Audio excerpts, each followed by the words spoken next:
Then it went to cassettes, and that's when Sony really kicked it up with their Sony Walkman. And then when cassettes were not the thing anymore, then it was CDs, compact discs. And then Sony again was the head of the market, where they had their Sony Discman. And then away went the times of CDs. And now we're sitting with MP3s. MP3s are audio files, digital audio files. And all of these same companies had small little audio file players. They all had MP3 players.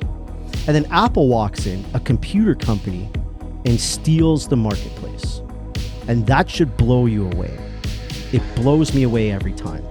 And they did it like this. They did it with their marketing. Think about every other company that was creating all of those devices. They would talk about the features of the device.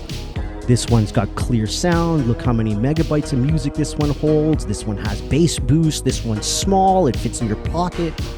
Apple didn't do any of that. Apple didn't talk about the features of their iPod.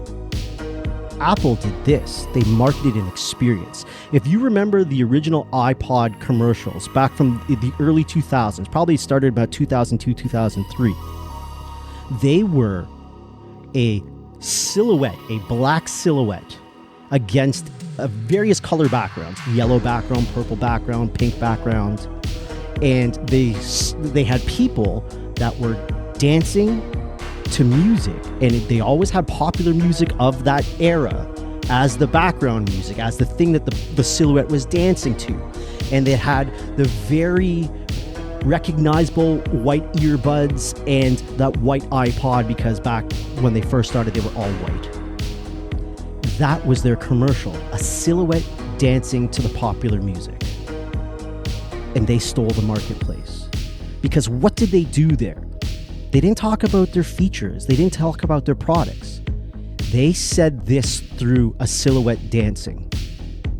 If you like music the way I like music, the way most of us like music, because humans are meant to move and groove, innately, we all feel that beat, and we all feel the need to move when that beat is there.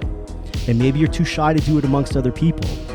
But when you're by yourself, we know what you do, because we all do it. And we dance like crazy. We pull a Tom Cruise from Risky Business. And that's what the commercial did. It said, if you like music the way we think you like music, boy, do we got the product for you. And it's called an iPod. No talk of features.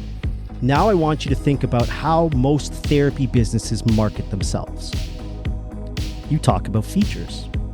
You talk about deep tissue. You talk about cupping. You talk about scraping tools. You talk about lymphatic drainage. You talk about features. You don't talk about an experience. Apple came in and said, screw talking about features. Features don't move people to consume. An experience moves people to consume. An experience moves people to participate. We are going to highlight the experience. And that is a whole other ballgame.